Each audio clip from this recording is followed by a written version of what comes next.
name is Brad Seibert. I'm here moderating today. It is great to see, actually I don't see anyone but myself. So it's great to see all the names that are on here. Attendance has been overwhelming this time. Hundreds and hundreds of people literally registered. Hundreds also showed up for it. It's just great to see that happen right now. What we're gonna do next is we're gonna pull up the tech raffle, the Tavant tech raffle. In addition to today's tech raffle, we're actually gonna be giving everyone a little take-home gift, so to say. Even though you're not with us today, we're gonna have a survey that'll go out. You'll get it before you begin your Memorial Day weekend. And in there, it's a couple questions. Did you like it? Did you not? What do you want to do better? What do you want to do worse? All that good stuff. We're gonna have this survey come out at the bottom. We're gonna, we have a little home office gift to give everyone. One of these nice lights that lights up my face right here. And they actually make a world of difference as you're on these video calls. They've got many, many rounds of adjustments right there. So this is one of the parting gifts that we'll have. Momentarily, we're gonna have Dave Stevens join us. Before Dave joins us, I'm gonna have Hassan also come out, and we're gonna do the Tavant Tech Raffle, and then we're gonna get into our keynote speaker right now. So Dave, I see you on. Just give us 30 seconds and we'll keep things moving on. All right, so as Hassan comes out today, we had hundreds of people joining us today. We're doing an automated raffle, essentially the way to randomly pick based on when someone registered for the conference. So the raffle will pick an actual registration number, which is based on the time that you registered. And it doesn't mean if you register earlier, you have a better chance. All it means is the total number of registries, and that's the number associated with you, and we'll go ahead and raffle it off. So for those of you who haven't met, Hassan has joined us now. He's the Chief Revenue Officer here at Tavant. Hassan is the one that everyone's talking about, for better or worse, who bought a house in Texas and never set foot in it so far. But this is the world we live in. So Hassan, welcome. All right. Thanks, Brad. I've got the easy job of actually the fun job of announcing the tech raffle winners. So before I get there, just a couple of things I want to say. A lot of people have been talking about this, sort of experience from I would call it from home education through finding a home, finding a house, and then making it a home. So in my mind, there's a big difference between a house and a home. So I know that I've been in this industry more than 30 years. Dave is a good friend, and he's been in it for longer than mine, and he's graciously accepted my invitation to join and talk about a few things. But one of the things that I said is that all these years I had been committed, and this is what I used to tell my kids when I used to do show and tell in school. I grew up in Virginia, Northern Virginia, and when I used to do show and tell, I used to go to school, and I had a lot of kids. I lived in the Washington, D.C. area. A lot of kids would show up with their fathers who worked for the Secret Service. And that was kids loved it. There was a gun that talked about the president, that talked about the Secret Service. What did I talk about? I talked about home ownership. It wasn't as fun, but I tell you what, the kids' eyes lit up because they identified with the home. They identified with their parents. They identified that it is a secure place to be, a warm place to be. So, I have dedicated my life and my career to, working with various different leaders in this industry to make that possible. So I'm fortunate enough to have friends like Dave and others that have also committed themselves to make that happen. So I'll tell you though, my homeownership experience, I don't want to go into too much detail, but I said if I've been doing this for 30 some years to help digitize this industry, to make it easy, to make the homeownership experience a really pleasant experience, then I will walk the talk. So that's what I did.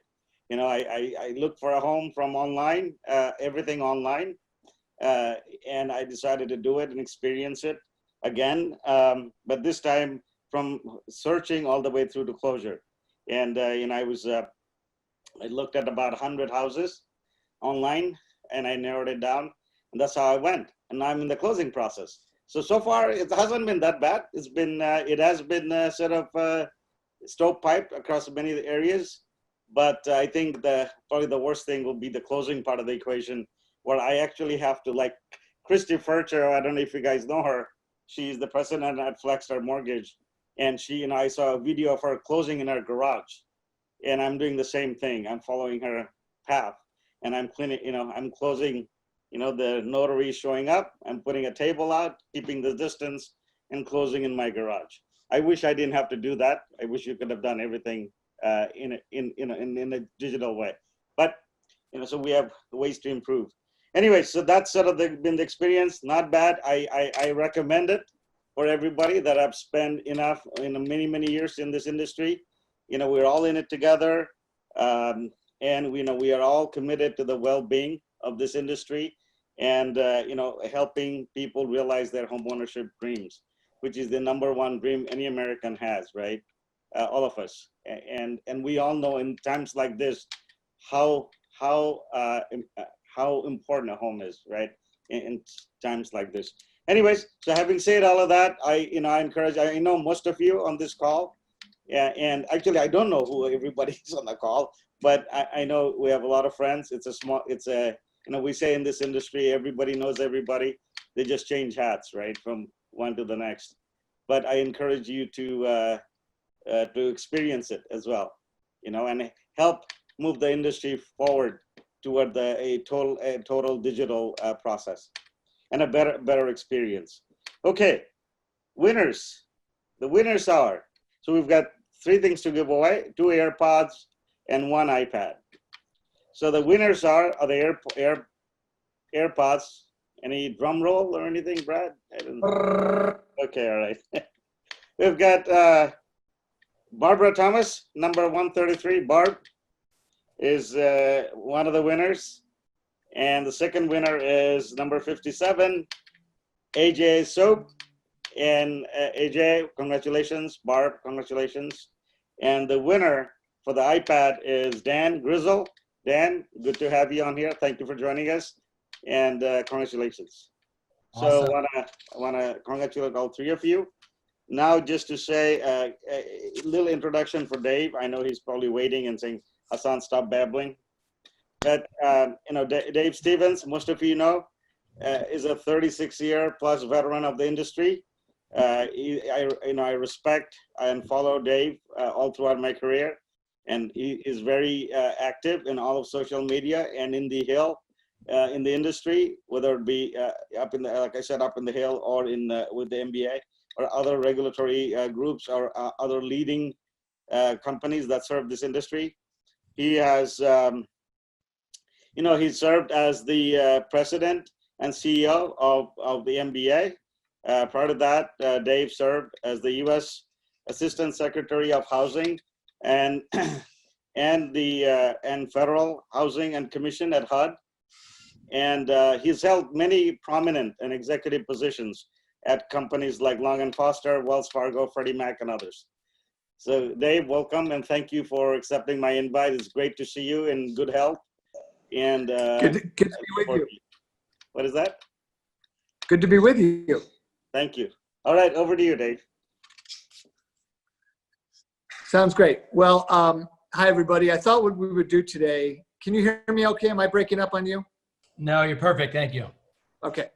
I thought what we would do today is start off, let me go through sort of a state of the industry and a little bit of a look ahead from some analyst views on what we may think about in terms of our market. And then we can go to whatever Q&A all of you want to go to. So let me just cover kind of the scope of how I view the market today. And, look, we are all literally 2 months ago, we were thrust into this storm. 2 months ago, I was flying to Los Angeles to visit my daughter. And today, it seems like a faint memory almost, yet it happened in such a short period of time. And as we speak here at this moment in time, we are literally in the center. The tornado is on top of our heads of this storm. And you're going to see that Q2 2020 is going to be a standout quarter for how COVID impacted the economy, this nation in particular, and how differently it may look going forward. So let me just give a couple of quick views. First of all, fortunately for everybody in the business, the mortgage business turns out to be the best place to be during this pandemic for a bit from a work standpoint.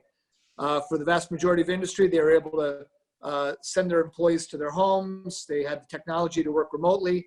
And then we had record low rates. We ended up with this refi boom that has really kept these pipelines full for almost every lender in America. They're having record months. Many lenders are doing the best business they've ever done and the most of it. And frankly, I think that's going to continue going forward. The challenge has been trying to keep track of what's moving in the marketplace in terms of credit overlays. For originators, it's been extremely tough because particularly out of the FHFA, once the director said he didn't mind if some non-bank servicers failed and he could place a service in elsewhere, and that there would be no liquidity facility to handle advances to mortgage-backed securities investors, that began the initial wave of overlays. And I would go out and survey 40 or 50 non-bank originators. It's just an articulation. Don't look at the details necessarily. But everybody sent me back emails of what's going on. And it was during that period of time, if you recall, when the first announcement came out, when the director collaborated from the FHFA, did interviews in the media and said there would be no liquidity facility and that there would be that non-bank servicers could fail and he could transfer servicing relatively seamlessly, which really, unfortunately, disclosed his lack of understanding of how difficult that might be and how complicated this industry can be. JP Morgan then announced a whole series of overlays and everybody else began to follow. So the challenge was for everybody in the business is nobody had the same overlays. What was before the crisis, a pretty standardized set of credit terms, pricing, not a lot of uniqueness to it, real fungibility and standardization.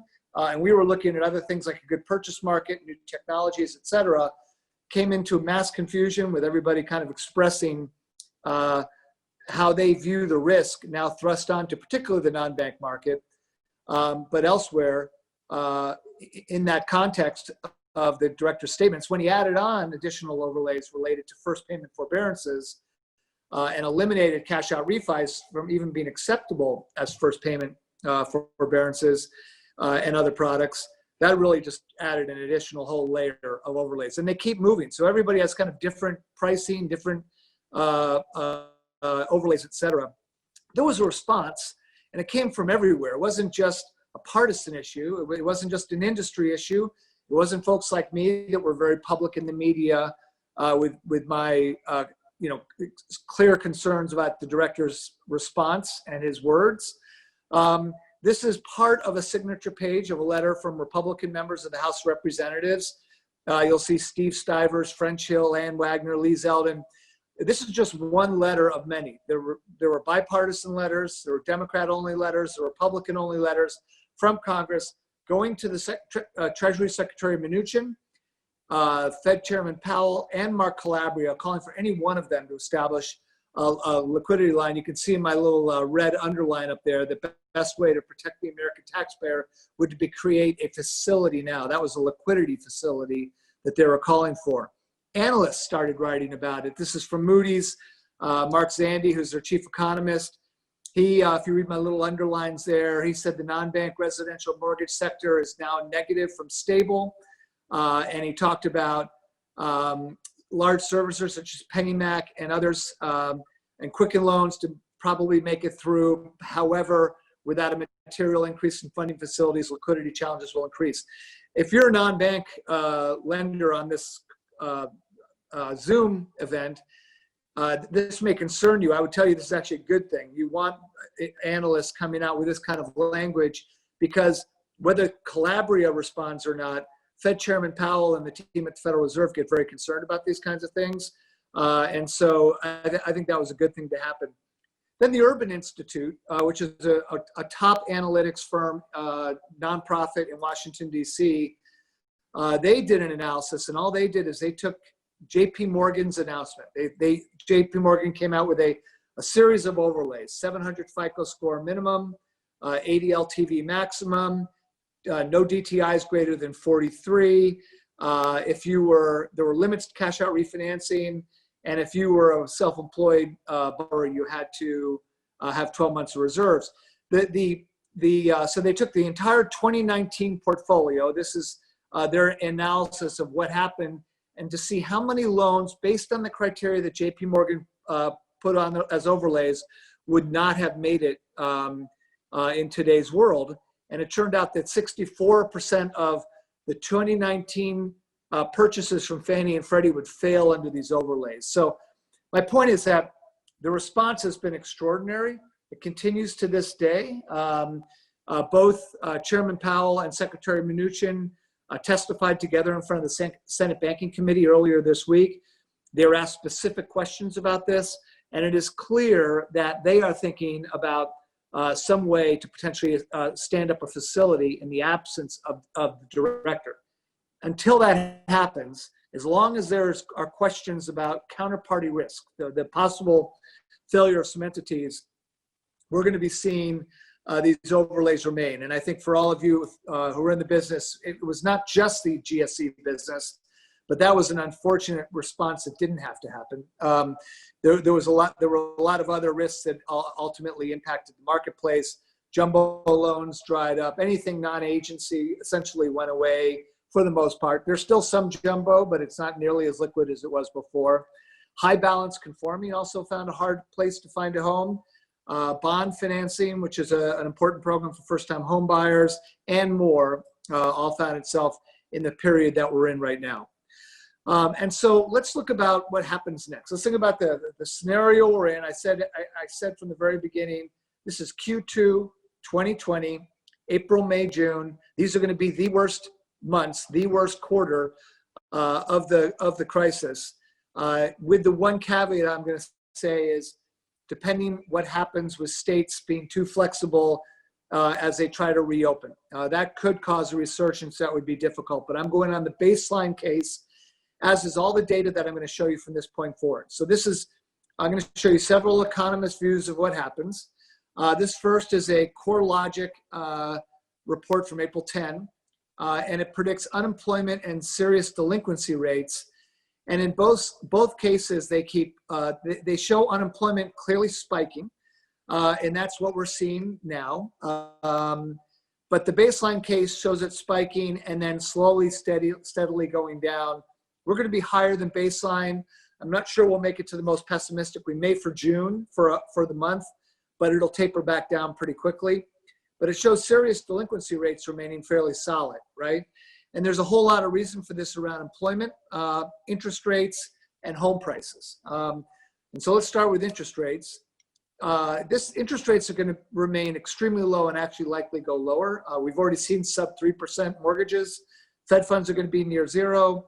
And as the primary-secondary spread starts to narrow, which it will, part of the dramatic delta difference between primary and secondary spread today is coming from two areas. One are the overlays and risk concerns and where pricing levels are. And the second is pipelines are very full. And in some cases, lenders are not being as aggressive as they might otherwise be in a slower market. We'll see that margin start to contract. This is a slide from Moody's Analytics. I talked to Mark Zandi. He's our chief economist. I did a panel with him earlier this week. We did a presentation to Moody's, to analysts in New York by Zoom.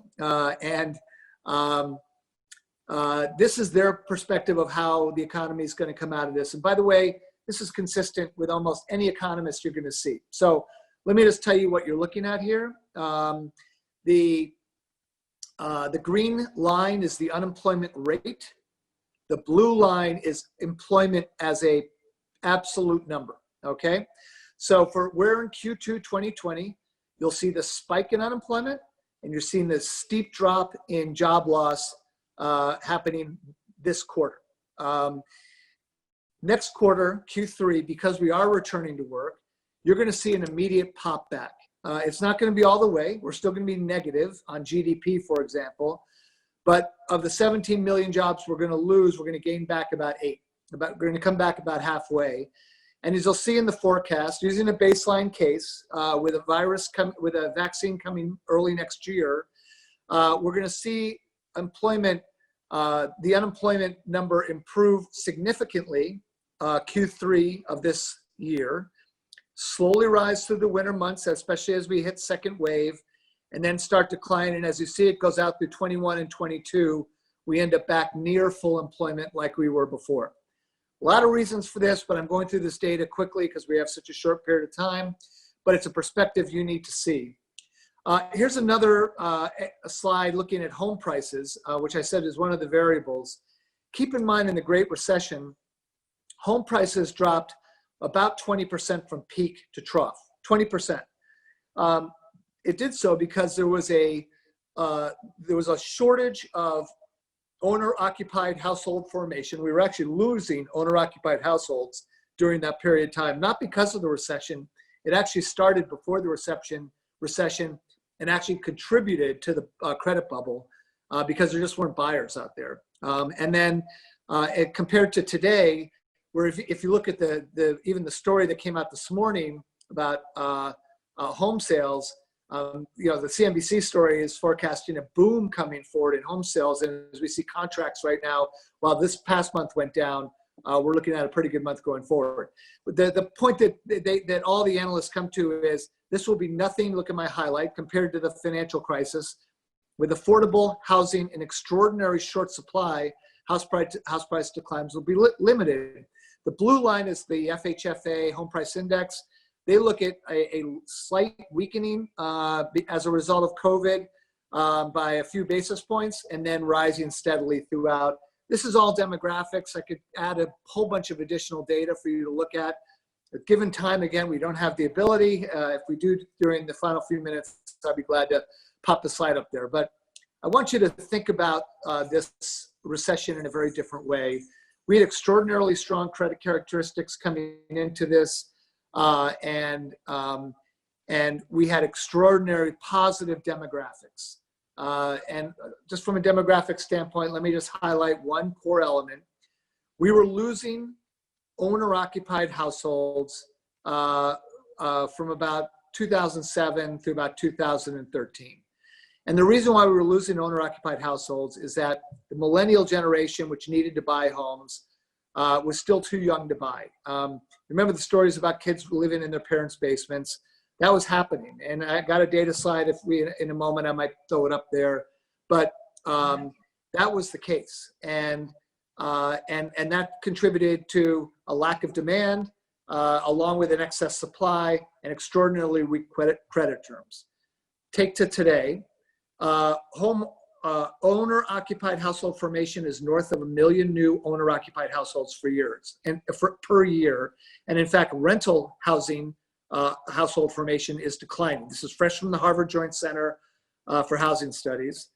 And we've been going at 1 million new units per year, and it's going to continue through almost the next 10 years straight. The millennial generation is the impact generation, like the baby boom generation was 30 years ago, and kicked this whole market through the last couple decades.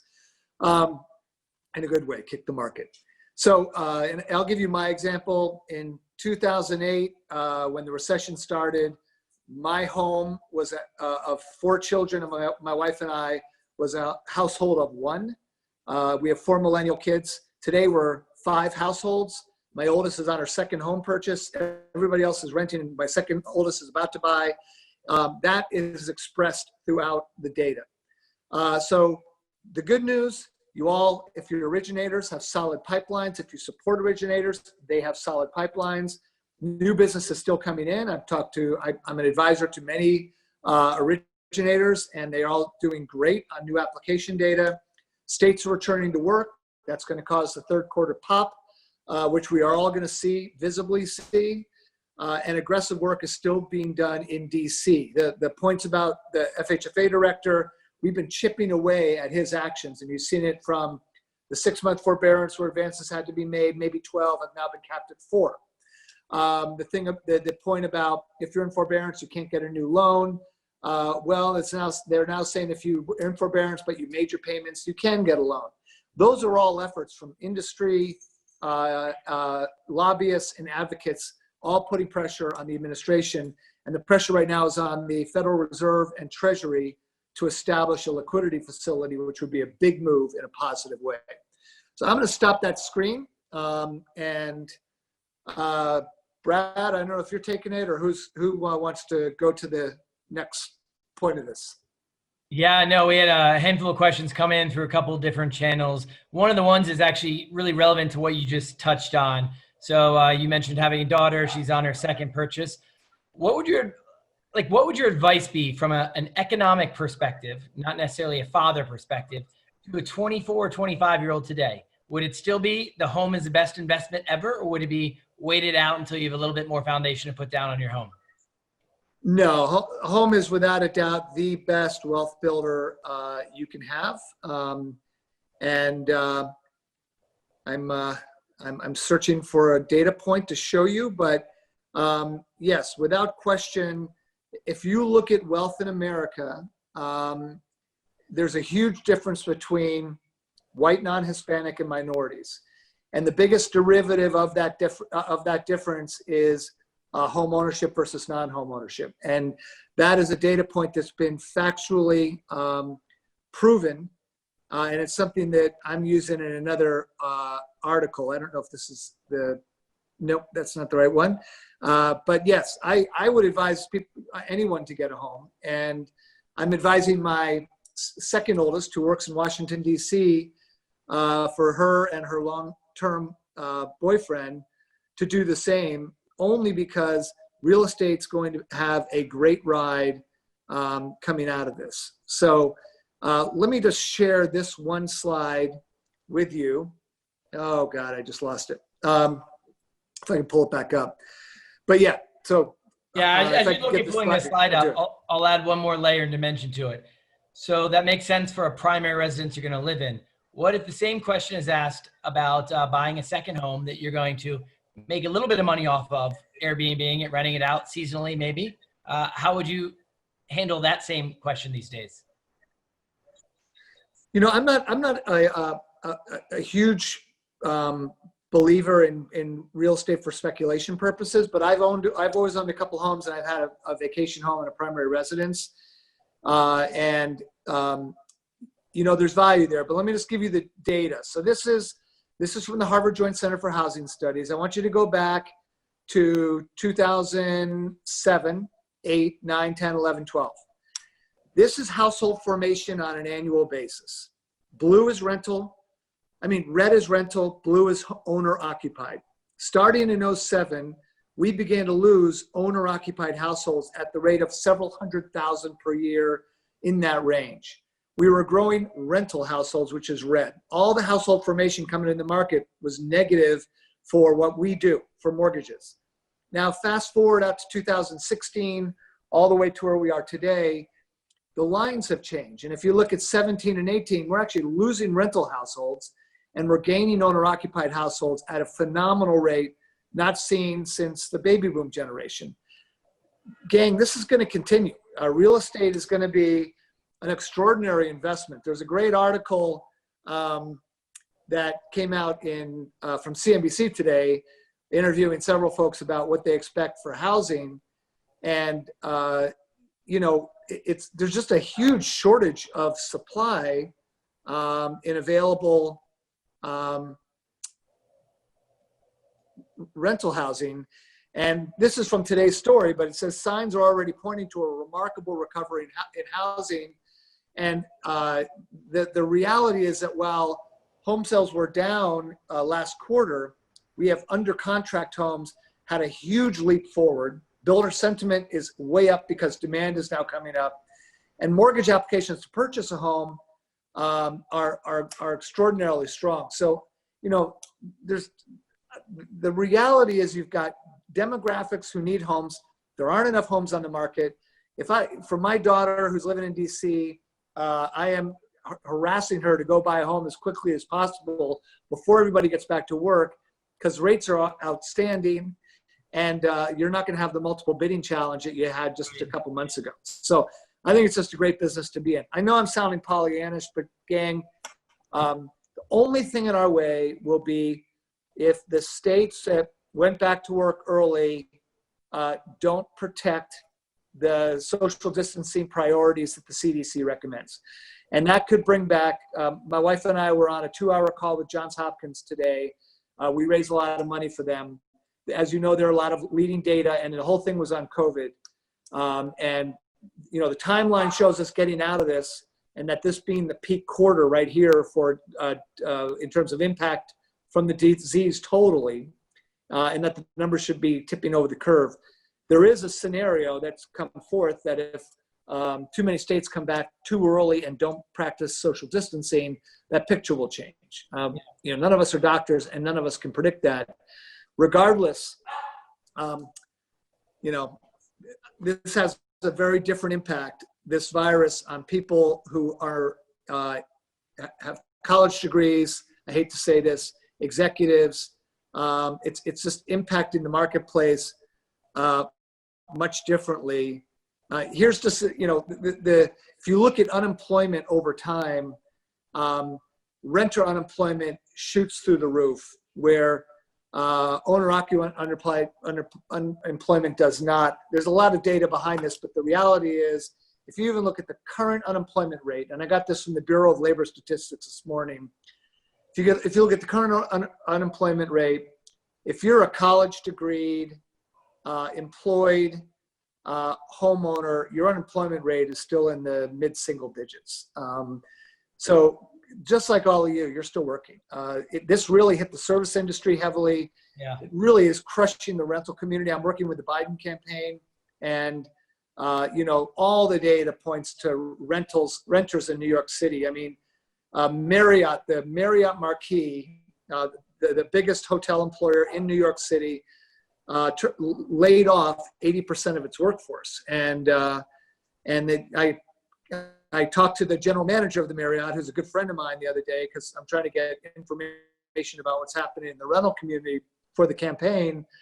And they intend to bring them back, but it's temporary. And I'm not going to find that slide for you, but it's a really good data point about how this is going to look coming back. And I am just having a hard time finding that particular piece. That's all right. So along those lines, a couple other questions been flowing in. Another one that really is specific is, so everyone thinks that COVID and the pandemic will have a massive impact on commercial real estate, but no one has defined what massive means. What would, how would you respond to that? Well,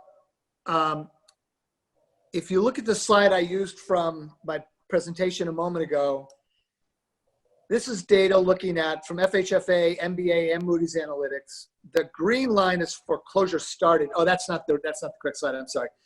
There's a slide that predicts pretty severe impact to commercial.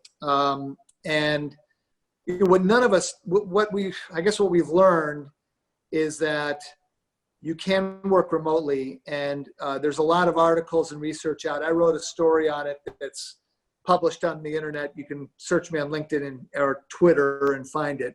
But I can't remember where I published it, one of the trade journals. But there's a lot of research to say that this could change behavior around returning to commercial office space. It's not just for safety purposes. Companies are now realizing that they can actually operate with high productivity without needing the square footage in their locations. Challenges for cities. It's not just if companies shrink their office space and start having a higher percentage of permanent remote workforce, dry cleaners, restaurants, Uber drivers. The tentacles are long. There's stories. If I'm a New York City native, I was born in the city, and so I look at New York a lot. And there's a lot of questions about whether that city will ever come back to the way it was before. So these are things that you guys can guess and think about. Just give you one scenario, Brad. Zoom is only a little over a year old. I don't know if you all know that. Their market cap today is a hair over $50 billion today. That exceeds the entire market cap of the 7 major US airlines combined. Wow. My anecdote to that is, I think companies are going to realize they don't need their sales force flying around the nation all week, every week, like I did in my career. My career, for a lot of my career, I was on an airplane on Monday morning, got home on Friday night, visiting clients across the country. I think people are going to realize from an expense standpoint, particularly, that is not necessary. And I think the Zoom effect is a hardcore example about what we should envision going forward. Not to the degree we're at today, because you do need to co-locate, and there is value in camaraderie and brainstorming and things of that sort. The question is, well, will there be more staggered work days? Will there be more shared workspaces and things of that in the office spaces going forward? My belief is the answer is yes, but we'll see how that transitions. Yeah, definitely. One of the other questions we had involves, we've seen a lot of conversations in terms of bills being passed involving the liquidity of certain servicers and portfolios there. Is this something that we as an economy, not us as lenders, but we as an economy should be worried about? Yeah, there is going to be a third bill. You can guarantee it. All the politics you're seeing between Pelosi and I'm not going to name names, between the parties in particular is just politics being played on TV. It's how it works. I've lived that life for too many years. But they're going to have a third bill. And in that bill, there's a great effort to put forth a provision to establish a liquidity facility. Just to be, for those who don't understand, when the CARES Act was passed, I think most of you know this, when the CARES Act was passed, the forbearance program states that the borrower shall be deemed current. So if you're a servicer on this, you're reporting the borrower without lates, no 30s, no 60s, no 90s. And so for the whole forbearance program, the loan's going to remain in the mortgage-backed security. It's not going to be pulled from the pool as a delinquent loan like we used to do just prior to this bill. That means servicing advances have to continue to the MBS holder through the entire duration of the forbearance plan. Granted, the FHFA capped that at 4 months, but if this continues long term, servicers don't have enough liquidity to advances for 4 months for every single loan. Now, the good news is we may be seeing a cap on how bad the forbearance program is going to work. You don't watch Senate hearings, I'm confident, the vast majority of you, but I watched the Senate Banking Committee hearing early this week with Mnuchin and Powell. And Mnuchin did say that June's going to be a worse month for unemployment. My own sense is that's going to continue to be focused on the service industry and the rental industry, less on home ownership. If I get this, I'll show you one just alarming piece of research. You know, what we're finding is a lot of people who are in forbearance actually didn't even need it. And so it doesn't take away from the fact that we need to worry about a liquidity facility. We don't want to let servicers fail, but LendingTree did a research project where they interviewed 1,400 homeowners who are in forbearance. And it's a long article here that you can get it from their website, but the survey of 1,400 homeowners in forbearance currently, 25% applied for forbearance due to a hardship. Of the 25%, 80 were approved. While the majority of people who applied were approved, only 5% said they wouldn't have been able to pay their mortgage. 72% of those who received forbearance reported feeling at least a little guilty about it. So I don't want to get into the whole, as I call it, moral hazard of how the law was passed, allowing people in who didn't need the program, because that we're seeing this. And that's going to be something that policymakers and housing experts will critique for the next time we have some problem in the economy. But it does tell you that when you look at demographics, employment data, who's unemployed and who's not, that the home ownership sector is unfortunately for the rest of America, fortunately for home ownership, is the greatest, most cushioned sector of the economy. And you're seeing this. The reason why your refi pipelines are so full is there's still a whole lot of people working who can get a mortgage and they qualify, and they're flooding your pipelines with low interest rates. So this is a true have and haves nots recession, unlike any other. The Great Recession took everybody down. This took down the weakest segments of our economy. If you look at unemployment levels for Hispanics and African Americans, You get distraught over it. It should be extraordinarily worrisome to policymakers when they look at that data. There's a really big separation between the 1%, as it were, wealthier Americans who tend to be whiter, and those who are grasping hold of, careers and home ownership and more. And so I think that's what we're going to see going forward. I think housing home ownership will actually lead this economy back to recovery ahead of all other sectors. The fact that it's so strong going into it, and so strong even right now when we're in the midst of the worst part of this thing, and with lower rates. And next month, people are going to be looking for homes again. We're not going to have not enough listings on the market. We're going to see appreciation numbers go up. It's going to be a really disparate view of our nation as we look at this thing going forward. Yeah, that's great. We've actually over a dozen questions have recently come in. I'm going to take just one last one for you to be respectful of your time and everyone's time here. As I'm just reading it, how do you recoup, or how does the industry recoup the losses on deferred mortgage payments that happened as a result of the pandemic? It's kind of like a pause the whole economy's taking, but someone's stuck with the bad at the end of the day. Yeah. So the FHFA has finally, which they just announced this week on a Mortgage Bankers Association call, come around to mirror what FHA has done for a long time. When I was commissioner of FHA, I came in right in the peak of the Great Recession, and we used forbearance. The way forbearance works at FHA is, back in those days, it would be a 4-month forbearance period. You were considered delinquent. You have to prove hardship, but you wouldn't go into foreclosure. If you could start making your payments after the 4-month period. It was a very different kind of program, but still relatively the same. You forbear for 4 months. At the end of month 4, theoretically, you start making your payments again as they were before, no change. The servicer then goes to FHA and files what's called a partial claim. The loan's still performing. They're not making a full claim against the FHA, but they're filing a partial claim for the advances they had to make. FHA then remits the advances that were made by the servicer back to the servicer. So at 4 months, they get the money back. How does FHA get paid back? They record a lien on the back end of the mortgage. It's called a secretary's lien. And the borrower can either pay that off over time, or they can wait till the home is sold or when it refinances, and that money will theoretically be recouped. It's much safer today because home prices are likely going to rise for the next foreseeable future because we just don't have supply.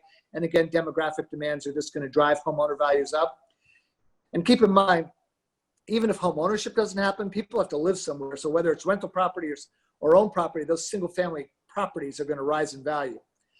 And so that's how they get repaid. FHFA, when this went into place, put out a script to servicers initially that told the borrowers they'd have 3 options if they qualified. The first would be a balloon payment. If you could not make a balloon payment, a payment plan could be considered. It was all these ifs, which was unfortunate because I think it created confusion. And then the third would be a modification. Those are available through the HAMP process that we used during the last recession. This week, they also announced that a 4th option will come out. It'll be a lien recorded at the end of the mortgage, and identical as it sounds to the FHA partial claim and secretary's lien. And then that'll sit there until the loan gets refinanced or the loan gets paid off at sale. So very similar programs. So everybody does get reimbursed. Keep in mind one thing about this. I know we're over time. One thing about this is FHA and Fannie and Freddie, they own all the risk of the servicing. They guarantee it. That's what the guarantee is there for. So if the loan ultimately goes to default, they pay for all of this one way or another. This is why, to me, this is a very silly debate from Mark Calabria about not providing liquidity.